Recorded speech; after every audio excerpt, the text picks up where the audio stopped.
street. It's not so very different from thousands like it all over the United States. Smaller, perhaps, than some you've known, yet large enough to service the needs of the local population. It has a modern drugstore where you can find hundreds of items from aspirin and razor blades to Cokes and chocolate sundaes.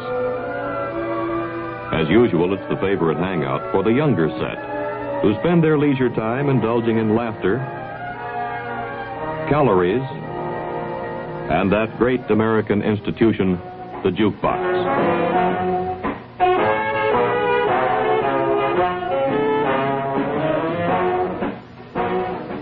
There's a department store.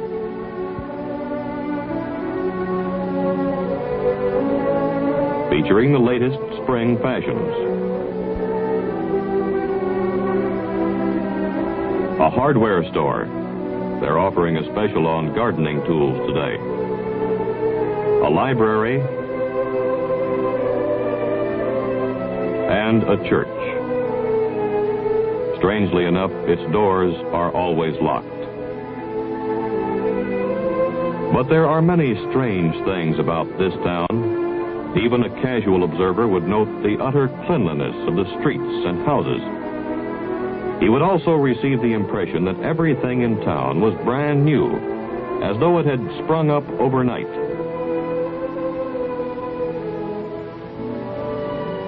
A closer examination of the inhabitants would reveal that all of them seemed to be in their early 20s. Policemen, businessmen, mechanics.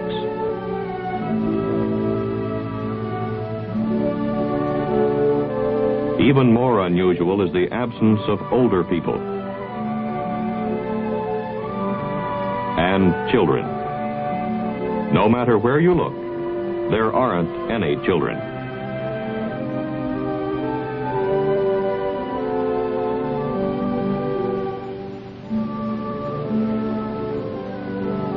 Yet the population seems large enough and busy enough.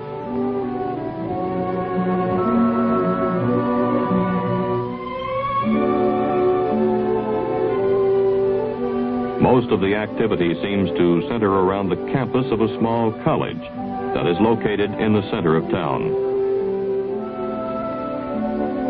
As a matter of fact, the town is merely an extension of these classrooms. This is no ordinary school. The students here have been handpicked from thousands of applicants all over the country. Although they may come from different walks of life, certain characteristics are common to all. They are brilliant and determined.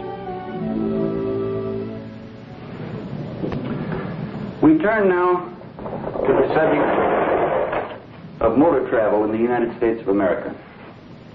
You will find that as you drive from city to city, that few Americans any longer use the centralized hotels which have been a part of their past.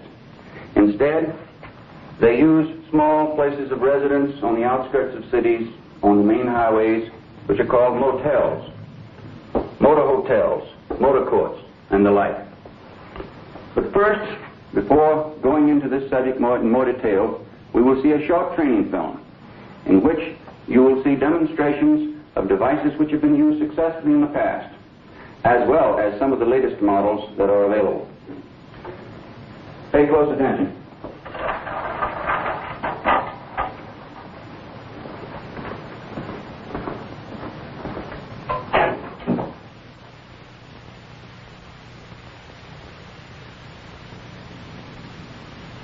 This is a typical American motel.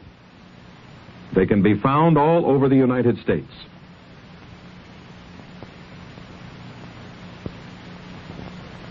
Since most Americans use automobiles as their basic mode of transportation, motels have become very popular.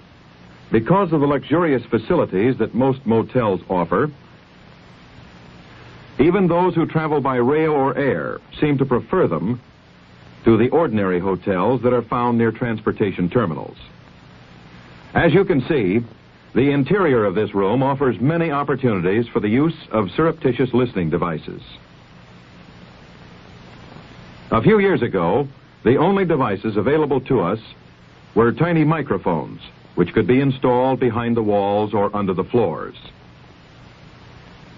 However, the installation of these microphones took time, and the accompanying wire made them susceptible to discovery. Today, we are no longer faced with that problem. To the unpracticed eye, there is nothing suspicious about this room. Nevertheless, these men are, for all practical purposes, speaking directly into a microphone. As part of the decor, most motel rooms display inexpensive lithographs enclosed in a simple frame. This one, however, is used to camouflage one of the simplest devices available.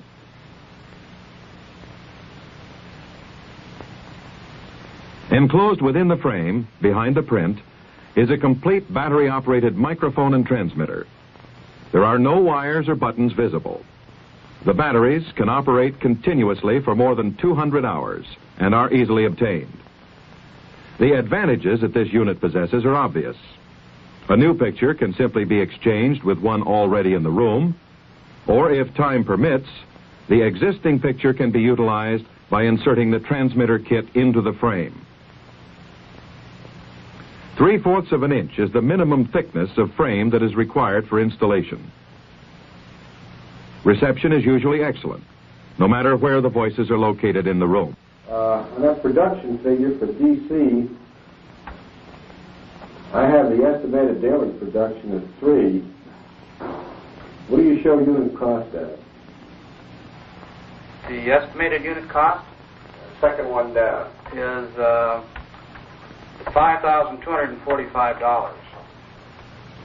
Not only can a conversation be plainly heard, Why? but a permanent record made, Looks good, too. one that can be used for future reference, simply by using this small tape recorder in conjunction with the rest of the equipment. Oh, it's 11,459. The listener doesn't have to be close to the transmitter. He can be a block away, sometimes up to 1/4 of a mile away, if conditions are just right. A passerby would notice nothing out of the ordinary here. Just a motorist checking his route on a road map. Appearances can deceive. That hearing aid in his ear is actually wired to a tiny receiver, which allows him to hear what is being said in the motel room. I think they should. I don't see any reason why not. A permanent record of the conversation can be made under these circumstances just as easily as if he were hidden from view. The recorder can be hidden quite simply, as this man has done. There is enough wire on the spools to record continuously for 4 hours if necessary. Volume controls are simple to make. However, entry is not necessary in order to hear what is being said within a room. If the wall is so thick that the sound waves are blurred or otherwise indistinct, a long metal probe can be attached to the mic and pushed through the inner wall to the inside of the wall of the other room. The vibrations then pass from the wall through the probe to the microphone, clearly reproducing any sounds emanating from the next room. The contact microphone has other uses. Because of its small size, it is easily concealed and can be used even in public with success.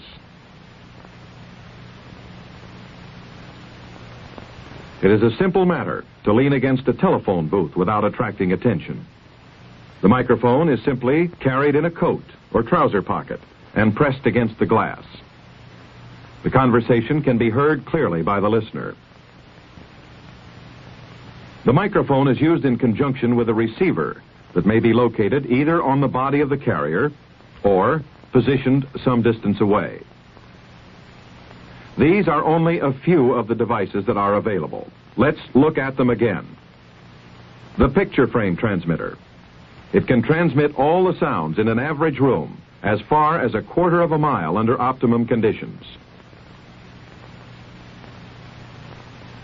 The contact microphone with different sized probes. It may be used with or without the probes and will faithfully reproduce all the sounds within an average room. Wristwatch mic. It will pick up a voice clearly up to a distance of 12 feet.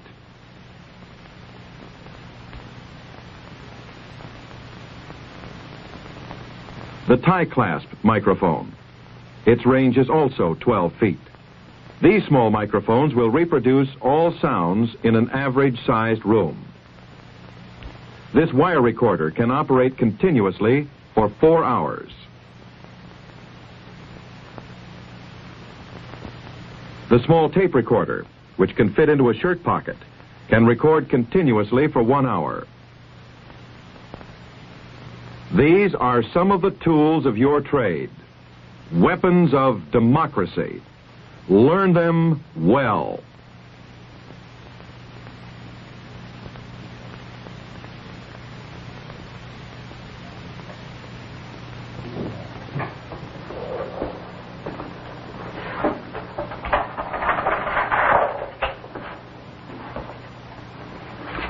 After lunch, you will have an opportunity to try each of the devices which you saw in the film. We'll take each of them in turn, learn what makes them work, and then practice the different installations. It is now 12 o'clock. Class is dismissed until 1.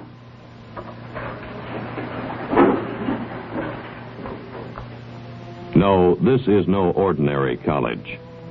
The curriculum offers conventional courses in American history, geography, and chemistry, plus some in photographic techniques, electronics, encrypting and decoding, and lab courses in the use of explosives.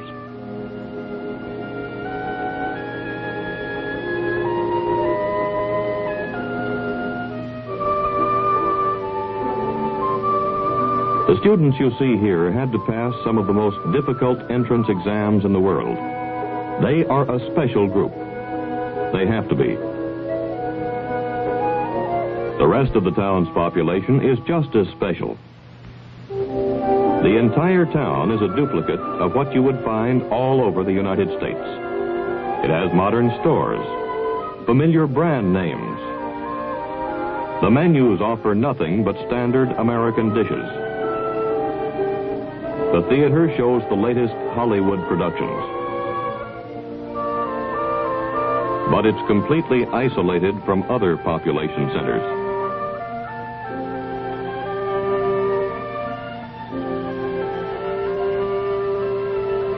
And entirely surrounded by barbed wire and armed guards.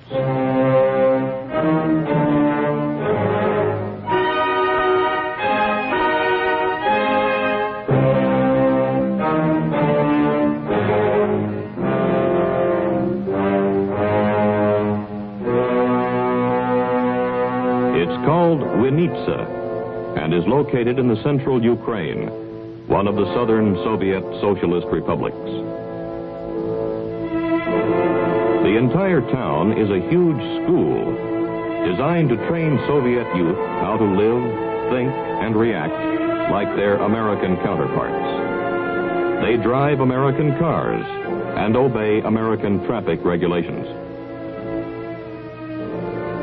They follow the latest news of America, from sports to Hollywood scandals.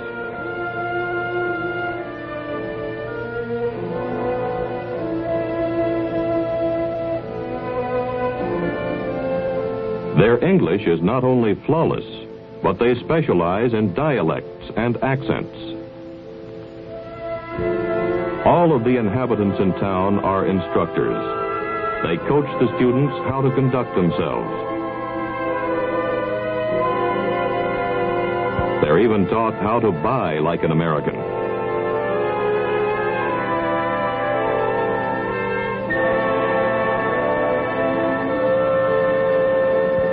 The only genuine feature about Winitsa is the fence that surrounds it.